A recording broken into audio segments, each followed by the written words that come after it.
All right. So technically we should be live, Yay, that's great. Awesome. but I'm going to go check over at youtube.com/orange pill. Make sure you subscribe so you know when we're live, because I don't even know when we're live because, you know, we are live. See, my phone says it. Okay, we're live. Brought to you by Swan. Swan. What's the URL for this? swanbitcoin.com/orange pill. That's right. I know they also have swan.com now. So I'm wondering if swan.com/orange pill works as well. I don't know. I didn't get the memo on that. So we're just going to have to go swanbitcoin.com/orange pill. And that's who's bringing you this wonderful show. Plus the people at Fold. The Fold card, you use it to buy stuff and you get sats back. So let's say you are broke and you have no money for Bitcoin. That's okay. You can use your Fold card and get sats back when you just have to shop for your daily sustenance, your protein pills, your other assorted sundries that you need, your toothpaste, your toothpicks. You get sats back. Your fentanyl. Yeah, you go down to the fentanyl dealer and you're like, give me 5 pounds of fentanyl. Use your Fold card and get sats back. Hello? Hi. Yeah, that's right. And guess what? To get that Fold card, you go to foldapp.com/orange pill. Orange pill. foldapp.com/orange pill. We don't have, this is for Swan. We have nothing for Fold. Pretend I have the Fold card. What can you do for Fold? Maybe like you fold yourself in half. Go like. Yeah. Look, here we'll do Plucky can do, look with Plucky. He folds on himself in half. Look at that. See that? Because he uses the Fold card. I'm Plucky. All right, Plucky, you got to quit cigarettes. Oh, Plucky needs to stop smoking. Hey, yeah, so we're microdosing Bitcoin as legal tender because we're going to talk about the Central African Republic in a moment. But first, of course, it all ties together. First, Africa had many colonizers for years, mainly out of Europe. And Europe is in the news right now because they are against Bitcoin and for Ethereum. So you have a headline there that you wanted to talk about. Yeah, I do. I got this at Zero Hedge. To the story out of the Central African Republic. Yeah. So the EU is saying, if Ethereum can change the code and make themselves less carbon intensive, then so should Bitcoin. And we're going to need to attack the price of Bitcoin. The only thing that these Bitcoiners understand is price. We're going to attack the price, and we're going to support Ethereum. So this is this is what's going on here over there at the EU. The Swedish financial regulator and the EU Commission discussed the possibility of banning Bitcoin and proof of work due to its environmental impact. Now, this, of course, is insanity because what the EU is doing is they're removing themselves from the race to become Bitcoinized and hyper-Bitcoinization. Whereas, as you point out, they're all over Africa, the colonies of the EU. These countries are like, hey, man, we're going to break free and we're going to emancipate ourselves from fiat money. And that's what's happening. Of course, that's market manipulation, right? And it does lend credence to the long-held theory that there's all this manipulation of the gold price. And it's easier for them because the central banks own a lot of gold. Now, they don't own a lot of Bitcoin, and they can't control your private keys. But the thing is, like, there are all sorts of Bitcoin ETFs, even in Europe and other parts of the world. Certainly not in the US yet, but there is of course, a futures Bitcoin ETF. So, I mean, what they're suggesting is that they would target the Bitcoin price and in order to obviously gaslight people. But that's market fraud, right? Because there are actual market products.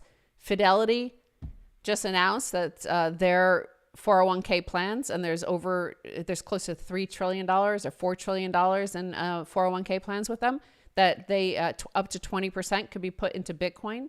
So this is harming investors all over the world, what the EU plan suggests. Right. So this idea of attacking the price of Bitcoin, as you say there, it reveals the EU as being anti-free markets and to a great extent anti-free speech, because they've also voiced objection to Elon Musk and his takeover of Twitter because they don't believe in unfettered free speech.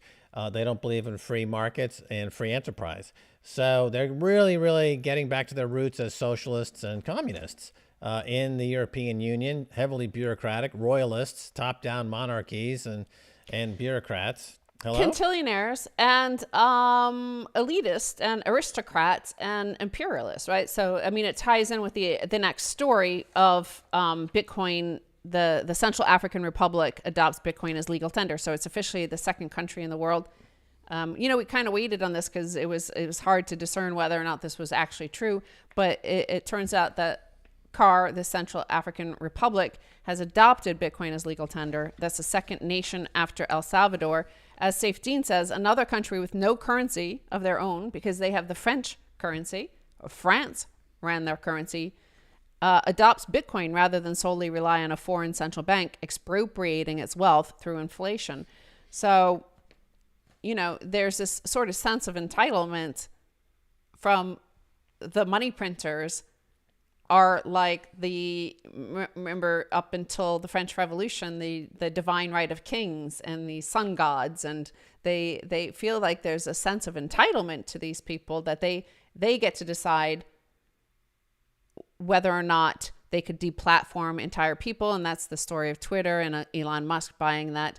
But yeah, it's like the global South, right? Because in the U.S., if you go south, you find Central America and Latin America. In Europe, you go south and you find Africa. Yeah. And it's colonies in the South. And so this ex-colonies. So these ex-colonies in Africa are busting free of the French and their influence on their currency. And over here in Central and South America, they're busting free of the Federal Reserve in Washington, D.C. And their influence on their economy and their currency. So it's the BRICS and the global South. I mean, they're making this huge Bitcoin-enabled move. They've been waiting hundreds and hundreds of years for an opportunity to establish their own sovereignty. Yeah. So I think this is a good point that, I had posted a link to your February 2014 segment on Kai's Report with Tour de Meester, where you two had been discussing like which nation would be the first. Now we have two nations. So back then you were talking about it would be a small nation, it would be a nimble nation, and it would have economic liberty, a lot of economic liberty. So, of course, that is President Bukele's whole platform. He discusses all the time. People in politics on Twitter in El Salvador talk all the time about economic liberty. That is their motto, essentially. So Tur was right about that. Of course, back in 2014, when you said that, there was a different party in power and a different president in power in El Salvador. So you had said possibly Panama. But the thing that you two missed was that obviously not even having your own currency anyway already made the perfect sense to be the first one, because it's hard for your cantillionaire class to give up that money printing power, right? They get to lord it over everybody else. And if you don't have that power anyway, if there's no cantillionaire elite class to persuade to adopt Bitcoin, then you're already like ahead of the game, right?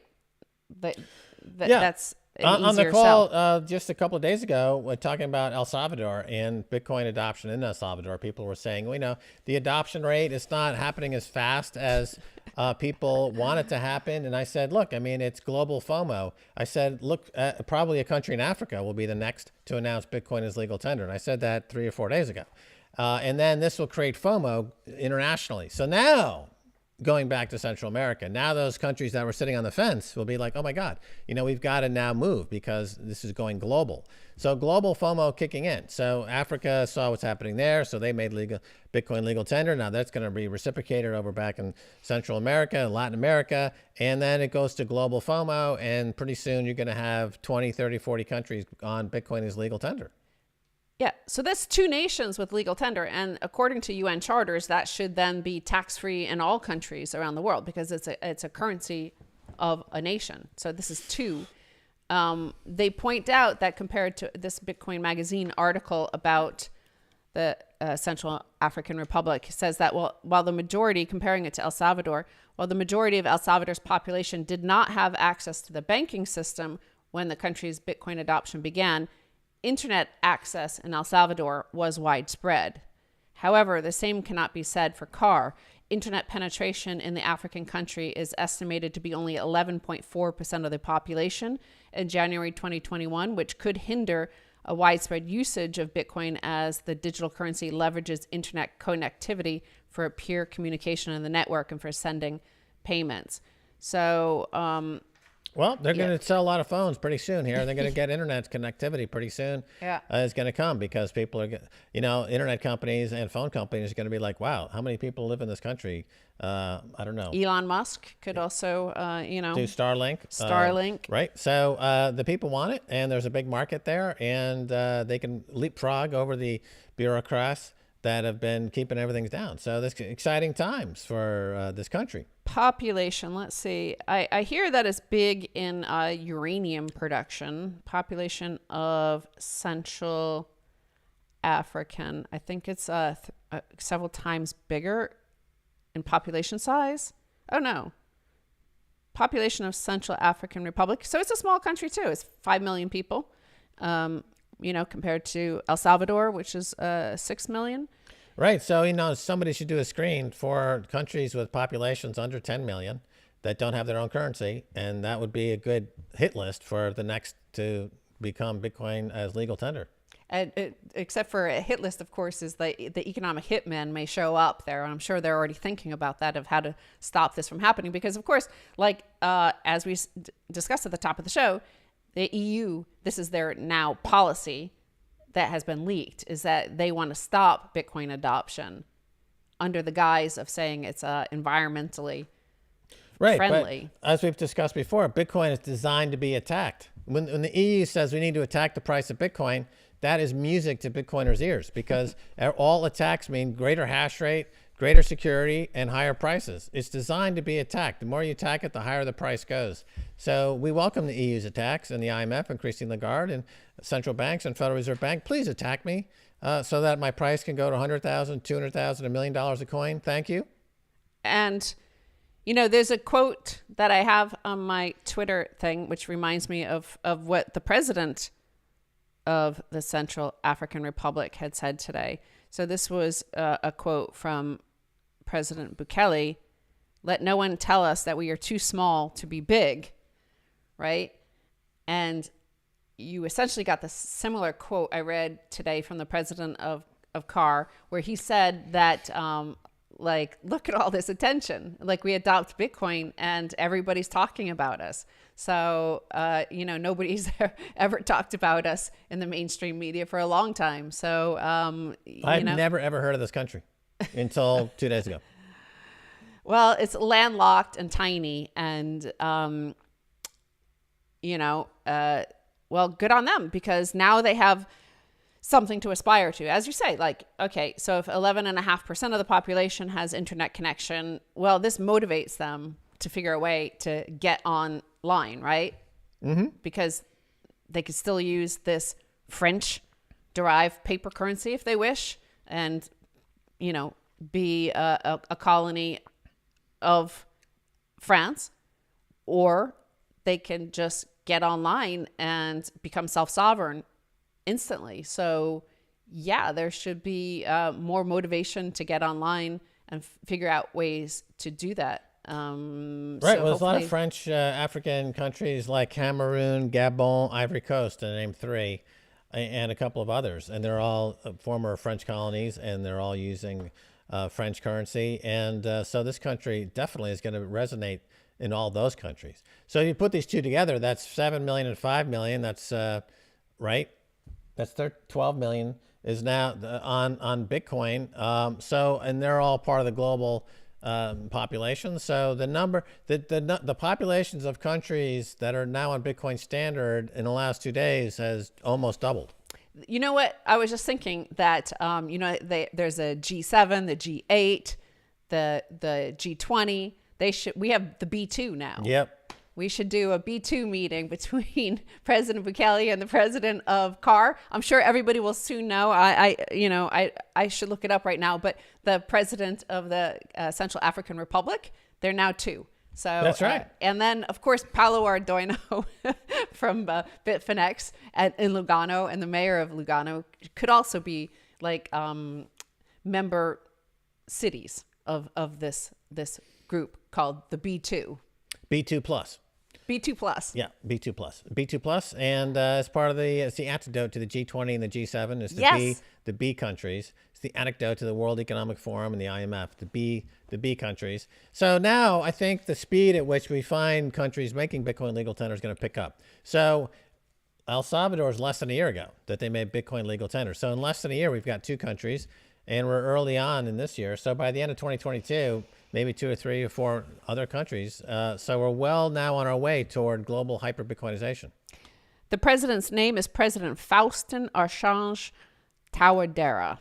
So these are the B2, El Salvador and CAR. All right, this is cool. Like, who's going to be B3? Of course, the B2 plus will have Lugano. Fort Worth, Texas, just started mining Bitcoin for the city. So that's pretty amazing. You're going to have like little city states like that, regions. Yep. Cuba, their central bank just announced today, apparently, and somebody found the link on the actual government website. So it seems to be true. Again, like, you're going to see hyper Bitcoinization is just going to happen so fast.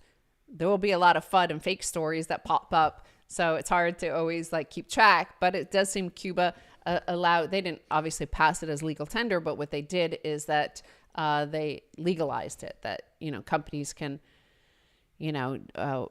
sell and buy Bitcoin and use Bitcoin. So that's, once that happens in a country like Cuba, of course, Max and I are probably most responsible for orange pilling the population there, because our show, Kaiser Report, was almost entirely Bitcoin content, and we had a bizarre, unique experience of our show being broadcast on state television there. So they're allowing it.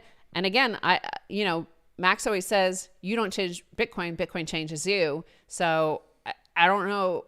The leaders there must understand like what's going to happen. It's going to change the people of Cuba and therefore the country of Cuba. And so there's no going back. Once you go Bitcoin, you never go back. Right. The right people are saying negative things about Bitcoin, like IMF and central banks and stuff like that. So these countries take notice, and when they hear Christine Lagarde or the EU speak negatively about Bitcoin, they perk up. They're like, if they hate it, it's probably something we should look at. So the more they talk, the worse it gets for them. I'm just looking at Sam Samo's tweets. Like, he's always coming up with these tweets suggesting that he does a lot of work, and Max and Stacy do a lot of surfing and beach time in El Salvador. To be fair, like, when we first went there, the first few months or weeks, we had a hotel room in El Zonte, Bitcoin Beach, and then that's because we booked it while we were here. And then once we got there, then we realized how much work we had to do, and we were always having to go into San Salvador. And it's like 45, depends on how fast your driver is driving, anywhere between 45 minutes and an hour to get back and forth. So we did more of our work from El Zonte then, but now when we go there, and we are leaving tomorrow, we're heading to El Salvador. Now we primarily base ourselves out of San Salvador, because that's where all the work is done. Just because we make work look easy doesn't mean we're not working, Samson. Just because we're effortless in our work, it doesn't. We're like the Fred and Ginger of Bitcoin. We're just pirouetting on the stage. I mean, it looks easy, right? Like, yes, anyone can do that. That's the thing. A lot of work that goes into it. I had a friend who's like a brilliant pianist, and he could play any music, and he does all things. And like, I've never played the piano, but when you watch him, you think you can play the piano. It's like, it looks so easy, right? Like, It's a lot of work. do this. That's right. It's a lot of work to make it look easy, Samson. So that's it. But we'll work this out next time we're seeing each other.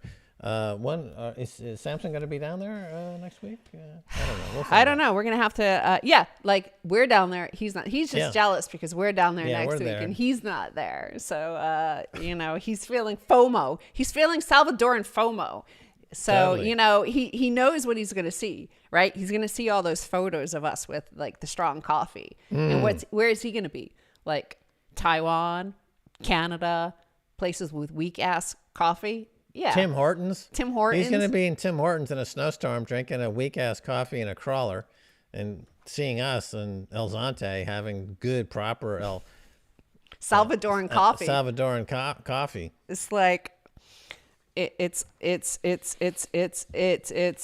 let's say, just gets you quite up, well, right? It's good stuff. It's good coffee. They do a good job over there. The beans are nice. Somebody went to one of the places that we always go for coffee, and they asked for the Stacy, and they gave him 2 double espressos. No kidding. Yes. That's great. That's the Stacy. And they said that we had avocado toast, and so he got that too. Oh, right. You need to get 2 double espressos on the avocado toast. That's the thing about a fucking small country, right? Like, everybody knows your shit, like, everywhere. It's like a small village. Everyone knows everybody. What's going on? Everybody knows everything there. So I'm going to go look at and see if you are still there, still commenting. Right. And what does everybody think about the B2, right? I think the president should propose that. President Bukele, of course. Because now that he has the second follower in his pool, next Orange Pill podcast set is a El Salvadoran pool, maybe. That's what Yellow says. Oh, yeah, we made some ads for swanbitcoin.com/orange pill. Yeah. And, they haven't aired it yet, but, we were like in our bathing suits in a pool. So maybe we didn't look as hot as we thought. Who knows? No, they're timing it with the launch of their app. I know. I'm just like, let me say that they're launching an app. But they're definitely playing into the stereotype that Samson has, just because we make it look so easy. Like, here we're lounging around on a inflatable. And look, I mean, if the world is Gilligan's Island, then we are Thurston and Mrs. Howell. Yes, that's true. Lovey.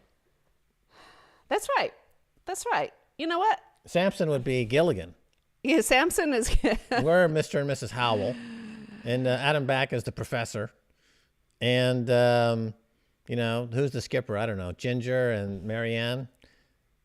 3 hours long. Thank you for Max and Stacy. Will you be attending the inaugural UK Bitcoin conference? No. We've got so much stuff to do. I'm sorry, but we've got a lot of stuff to do. We have to go to Mexico in September. Then we have the Pacific Bitcoin conference, which swanbitcoin.com/orange pill is putting on in the end of September 28 and 29, I think. Then from there, we have to go to Lugano, Switzerland. So there's a big conference there that is the Bitcoin Economic Forum, of course, playing on the whole World Economic Forum that happens in Davos. So they're having the Bitcoin Economic Forum, and the 3 main speakers, I guess there's only 3 really, is me and Max on one thing, and then Adam Back on another. And that's going to be in Lugano, talking about Max and I will be talking about El Salvador and hyper-Bitcoinization there. And, of course, El Zonte Capital, which will be fully up, funded and running by then and making investments. So, we have to go to Lugano, which I'm looking forward to, of course. So anyway, that time of the year is like really busy. And then we have to go back, of course, to El Salvador in November, because that's the big Bitcoin week happening that month. And I've got... I'm organizing some stuff for Francis Pulio, Giacomo Zucco, all the MVK, Rodolfo, all the toxic Bitcoin maximalists coming there to El Salvador to do something And there is the Adopting Bitcoin conference happening in El Salvador in November as well. So it's a big month in November. It's also the beginning of the dry season. If you're not a surfer, November 1st is a good time to go. The waves get small. The rain goes away. It doesn't rain from November 1st until sometime at the end of March. Definitely a good time to go. So I sounds like a good time in November in El Salvador. Start planning for Bitcoin Week. I think this year it's going to be epic. It's going to be epic. I love it when Stacy says a swear word. I'm sorry. Really? I know. When I was on some panel off the main Bitcoin 2022 thing, I did this panel for Swan Bitcoin. And it was like an all-women panel. Lynn Alden was on it. Stacy Waleko from CASA. And the thing is, like, went on for like an hour. And then afterward, all these women came up to me and were like, I love that so much. Like, you were so cool. You swear just like I do. You swear like a trucker. And I was like, I swore. And they were like, yeah, it was nonstop. You even said the C word. And Yeah. I was like, wow, okay. I didn't even notice that. Maybe I have like some sort of Tourette's. Who knows? That's what Bitcoin maximalism does to you. Oh, yeah. It brings out your Tourette syndrome. Definitely. That's the one of the known symptoms of hyper-Bitcoinization is Tourette's. Michael Saylor is the skipper. What do you think of that? Sure. Why not? I dumped my alts in May 2021. I'm not buying back for at least a year. What the hell, Why Emerald bother? Girl? Just shut the fuck up, bitch. And Why are just you like, working don't with even that? talk about going back into shit coins. Jesus. Wow. Hello? No, Right. Naughty. We'll let you stay because we think you might be redeemable. You might be saved. You might be able to be saved. Somebody should save her in the live chat. Yes. Dunk her under the shitcoin waterfall. All you need to do is look at the shitcoin waterfall and find out. I love it when you guys talk about the Thucydides trap, Mises regression theorem, Triffin dilemma, all very high IQ topics. Yeah, we haven't talked about that for a while, but we were, we were right, perfect timing on that, right? When we said the Thucydides trap meets the Triffin dilemma meets the fourth turning, all of that happened, and holy shit, were we right? Who knew it was going to be so fast? But yeah, like it's falling apart. I can't remember really the dollar being like so strong right now. The euro is disintegrating. The yen is collapsing. The financial disintegration is accelerating. And I just can't believe there are people online just worried about Johnny Depp and Amber Heard, or like blue check Twitter having a meltdown. Like it just seems like totally irrelevant that there's like this epochal sort of shift. There's no going back from, March, whatever the exact date was when the US and Europe froze reserves. Like that's the single moment, that instant that happened. It's all we knew before is over, and everything forward is we don't know what's going to happen. But we do know that hyper-Bitcoinization will fix it. Yeah. It's the beginning of a new era. We're at the beginning of a new era. That is for sure. So we're just finding our way in this new beginning, this new era, this Bitcoin era, the end of the 40-year era of financialization, the Reagan-Thatcher era. Reaganism started in early 1980.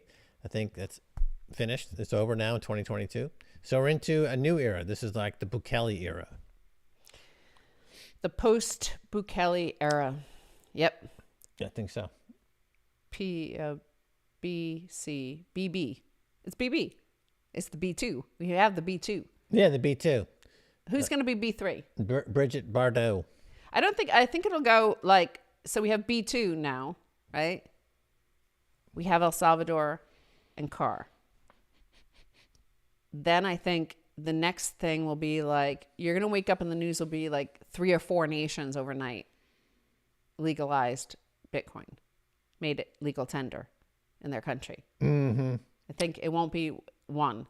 It'll start to flood. It'll be like 2 or 3 next, and then it'll be 5 to 7, and then it'll be like 10 to 15, and like you're gonna have like the floodgates have opened. So I think you're gonna have that.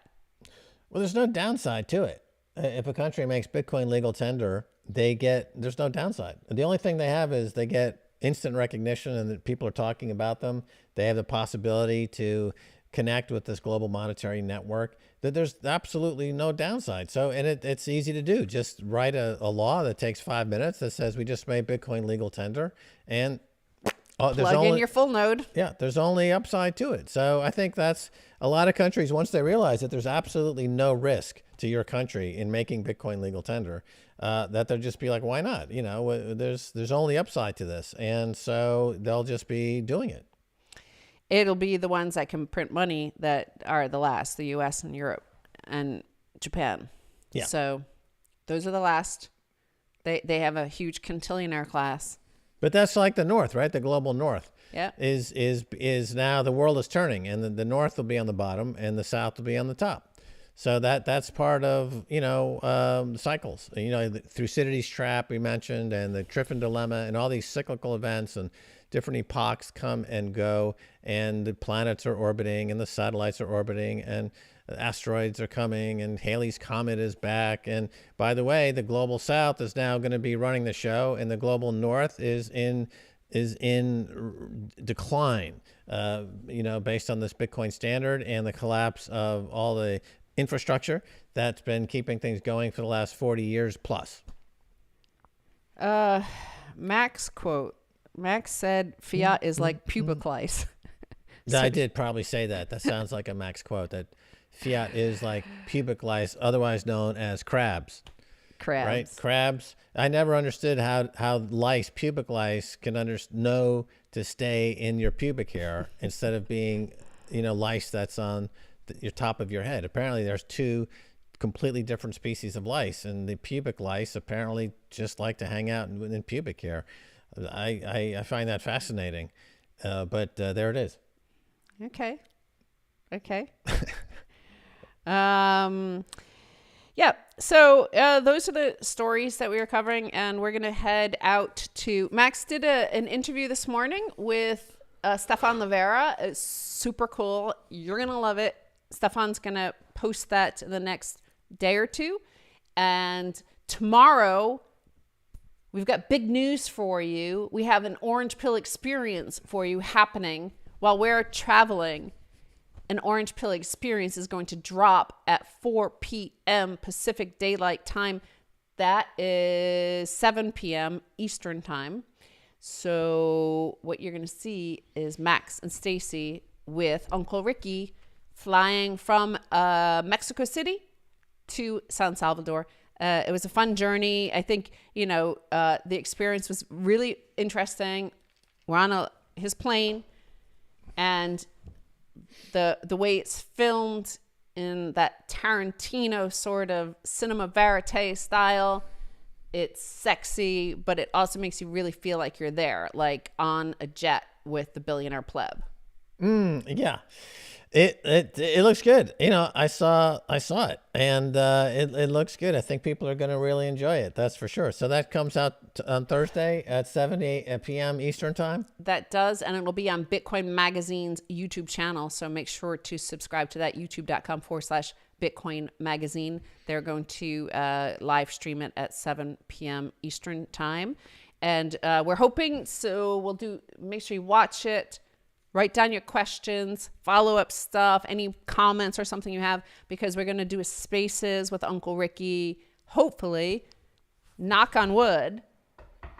Let's everybody knock on wood. And hopefully we'll do a Spaces with him if he has the time next week, early next week. We'll be in El Salvador, so we'll be doing it from there.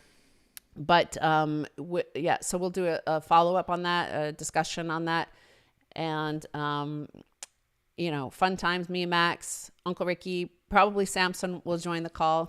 He's finally made it out of Tim Hortons donut shop?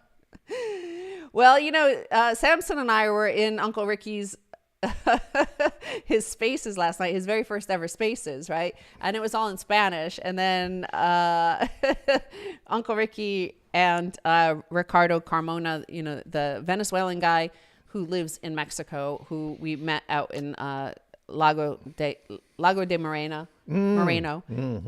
He was co-host, and they made fun of Samson because they were talking about we should invite Samson up. He's in the room, but that gringo doesn't speak Spanish, so fuck him. And he's a pendejo. Jesus. And no, like I'm exaggerating just because Samson said that I don't work. But anyway, yeah, they didn't invite him up. They didn't invite me up because they said we couldn't speak Spanish. So they were laughing and mocking us, laughing at us. So. Yeah. But nevertheless, so this will be the opportunity for Samson to rebut some of the Bitcoin mining stuff. Because anyway, that's actually part of the conversation that we have on the jet with Uncle Ricky is we do talk about Bitcoin mining. So it'll be useful to have Samson on that.